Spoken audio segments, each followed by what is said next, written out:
Hi Virgo, welcome, and this is your reading. Be open-minded po, hindi po halos lahat makaresonate. Thank you nga po pala sa mga nagsusubscribe, sa mga bumabalik. Maraming pong salamat. Give me the message for Virgo. Ano yung mensahe sa'yo? Give me the message for Virgo. Ano yung mensahe sa'yo?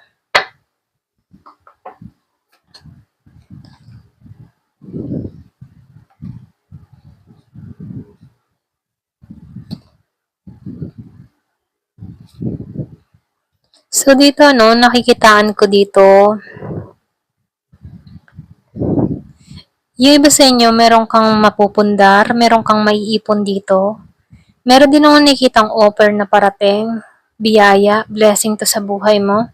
Kung ano man yung mga ginawa mo, tinrabaho mo, or mga pinag-aaralan mo, meron akong nakikitang bunga, okay? Bunga ng pinaghirapan. At ito yung magpapabago sa buhay mo, okay? So dito, lumalabas din dito, mahabang panahon mo tong sinaliksik, mahabang panahon mo tong pinag-aralan. Yung iba sa inyo, meron kang mga tinrabaho dito nitong mga nagdaang araw, buwan, na kung saan nakikitaan mo na ng magandang resulta itong lahat ng mga pinagpukuhan mo ng oras at panahon. So dito, magtatagumpay ka dito, meron ditong pag-iipon na mangyayari sa buhay mo. So, yung iba sa inyo nung nakikitaan ko dito, may balak kang bilhin na property or meron kang balak na lumipat ng lugar or yung iba naman sa inyo may balak kang bumili ng bahay kaya dito may pag-iipon kang ginagawa. So, lumalabas din dito, tagumpay ito. Meron ditong kasiyahan, kaligayahan na mangyayari sa'yo. So, lumalabas din dito, magiging balance ang lahat. Kung ano man yung mga ginawa mo, magiging maayos din to. So, dito, iba sa inyo, boss. Okay? Or pwede rin sabihin, meron kang business, self-employed ka, hawak mo yung oras mo, walang nagdidikta sa'yo. Andito yung authority mo, no? So, nakikitaan ko dito, kagalang-galang na tao. Meron ditong tao na kagalang-galang or pwedeng sabihin, dito ka patungo sa pagiging boss. Meron nung nakitang travel. Yung iba sa inyo, meron pag-alis or pwede rin sabihin meron kang aalisan dito. Yung iba sa inyo, need na mag-travel sa ibang bansa kahit nahihirapan siya, okay? Alam mo yung tipong mabigat sa kalooban yung umalis ng bansa dahil mapapalayo sa pamilya pero kailangan para makatulong sa pamilya. So, nakikita ko dito yung sacrifice ng tao na to, okay? Para lang sa pamilya. So, dito, nakikitaan ko rin dito, yung iba sa inyo na sa LDR situation, kung meron kang kadiling na Scorpio, nakikitaan ko dito, andun pa rin yung pagnanais, andun pa rin yung emotion ng tao na to sa'yo. So, dito, nagiging siyang tapat dito, nagiintay pa rin to sa'yo kung nasa LDR kayo ng tao na to. Ayan.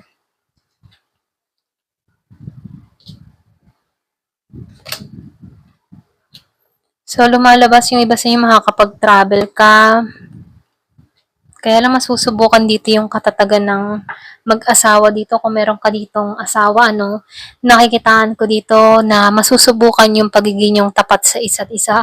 Kasi meron akong nakikitang nasa ibang bansa. Kaya lang dito meron tukso, okay? So, ingat ka na lang sa tukso kung ikaw yung tinutukso dito. Kung ang person mo naman yung tinutukso dito, di pagsabihan mo, okay? So, lumalabas din dito kasi merong tukso na parating. So, dito, ginigising ito. Okay? May paggising sa connection na to.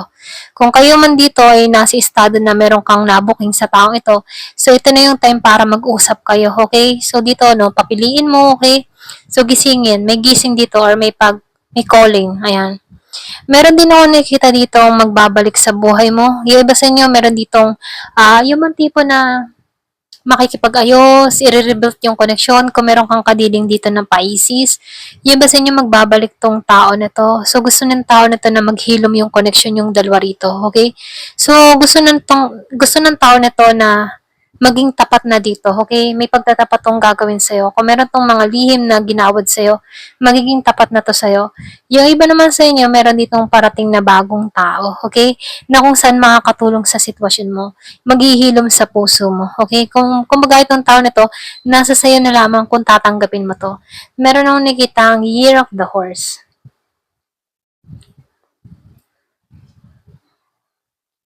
So, yung iba sa inyo nung meron ka mga pinagdadaanan about sa financial, pero ganun pa man, sinasabihan ka dito, malalampasan mo to, magtiwala ka lamang, ano.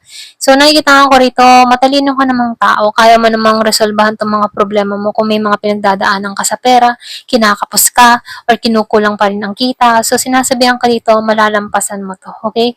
Maniwala at magdasal ka lamang dito. So, dito, sinasabihan ka dito, no, magtatagumpay ka dito, okay? Kumbaga, andun yung fighting spirit mo, andun yung katapangan mo, andun yung katatagan mo. At yun yung nananatili sa'yo, okay? Meron akong nakikitang renewal. Meron ditong nais kang kausapin. Kumbaga, andun yung passion ng tao nito.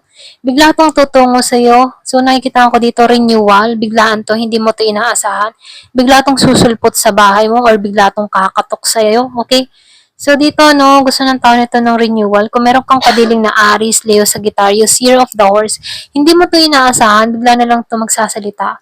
Kumbaga, itong tao nito, andun yung init, andun yung passion, andun yung intimacy na nararamdaman ng tao nito pagdating sa'yo, okay?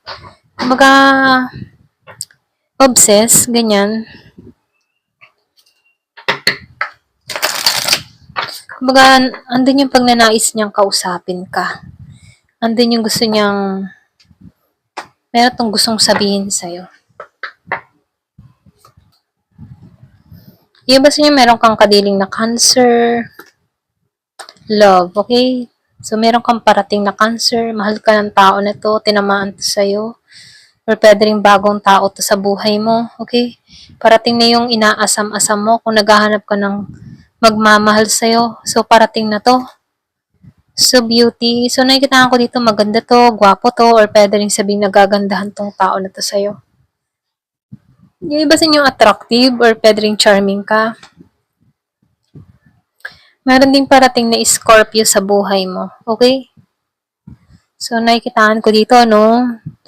Yung iba sa inyo, 2 taong parating. So, mamimili ka na lamang dito kung alin sa kanilang dalawa. Meron kang mga kahilingan. Meron ditong humihiling na babae, woman wish. Kumbaga, humihiling siya sa pagbabago, humihiling siya na maging masaya na dito. Gusto niya nang maging masaya rito. Ganon. So, meron din ako nakikita ang paglalakbay. Yung iba sa inyo, no, may travel. May travel talaga. Ayan. Pwedeng hiling mo na to. Hinihiling mo hinihiling mong makaalis ng bansa. So, meron travel na mangyayari sa'yo. Kung ikaw man ay humihiling na mag-abroad, humihiling ka na makapunta sa ganong bansa, so parating to. Wow, jackpot. So, meron ditong jackpot, ano, kung lagi mong, ayan, pasensya, lagi mong nakikita ang 777, so may jackpot. Meron ditong prosperity na parating. So, lumalabas din dito, magiging masaya ka na. Okay? Magiging masaya ka. Labis ang kaligayahang mararamdaman mo dito. So, meron ditong misfortune, ano. So, yung ba naman sa inyo, yung ba tipo na, yung bagang tipo na, ramdam mong hindi ka nagiging mapalad sa sitwasyon, tapos bigla tong darating itong kaligayahan sa'yo. Yung tipo na bigong-bigo ka sa mga nangyayari sa buhay mo. Meron ditong biglaan, hindi mo inaasahan na magaganap sa'yo.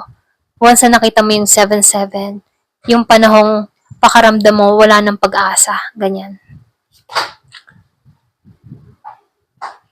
So, nakikita ko dito ibang bansa, iba sa inyo. Ito rin nakikita ko na magta-travel, merong regalo, ipagkakalob sa'yo. Iba naman sa inyo, meron ditong bahay, happiness na parating, meron ding solid foundation, merong regalo ipagkakalob sa'yo, kumbaga may balance na parating, magiging maayos ang lahat. Kung ano man yung mga problema na dumarating sa buhay mo, magiging maayos na yan lahat, okay? Patungo ka dito sa pagbabago, bagong simula, bagong yugto, okay? Meron ding jackpot, meron pag-alis, meron kang hiling na gustong mangyari or matupad, masasakatuparan mo to, ayan. Hanggang dito na lamang po. Thank you for watching. Love and peace.